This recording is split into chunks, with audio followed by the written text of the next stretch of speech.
Hi, ഇന്ന് നമുക്ക് നല്ല അടിപൊളി നല്ല ടേസ്റ്റിയായ പൊട്ടറ്റോ മസാല ഉണ്ടാക്കാം.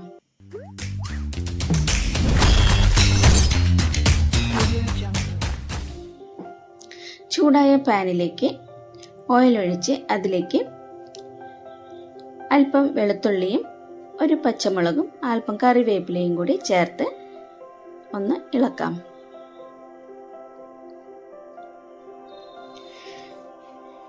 ഇനി ഇതിൽ എരിവിനാവശ്യമായ 1 സ്പൂൺ മുളക് പൊടിയും അല്പം മഞ്ഞൾപ്പൊടിയും കൂടി ചേർത്ത് നന്നായിട്ടൊന്ന് മിക്സ് ചെയ്യാം.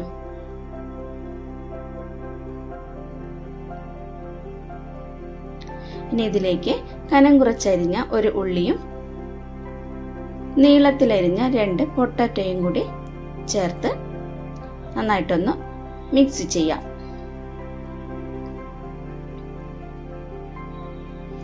ഇനി ഇതിലേക്ക് ആവശ്യത്തിനുള്ള ഉപ്പും 2 സ്പൂൺ മീറ്റ് മസാലയും കൂടി ചേർക്കാം. അതിനുശേഷം ഒന്നുകൂടി മിക്സ് ചെയ്യാം.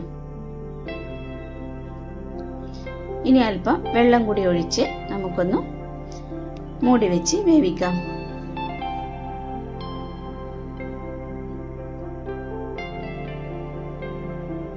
വെള്ളമൊക്കെ നന്നായി വറ്റിയിട്ടുണ്ട്. ഇനി ഇതിലേക്ക് ഒരു മുട്ട പൊട്ടിച്ചൊഴിച്ച് എല്ലാം കൂടി നന്നായിട്ട് ഇളക്കി മിക്സ് ചെയ്തെടുക്കാം.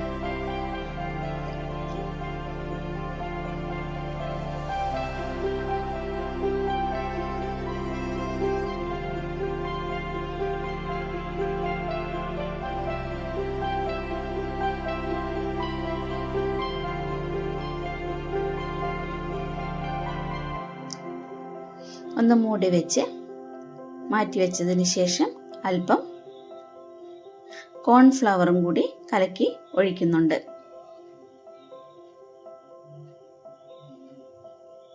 ഇനി അല്പം കറിവേപ്പിലയും കൂടി ചേർത്ത് നമുക്ക് സെർവ് ചെയ്യാം. നല്ല ചപ്പാത്തിയുടെ കൂടെ ചോറിൻ്റെ കൂടെ കഴിക്കാൻ നല്ല അടിപൊളി റെസിപ്പിയാണ്.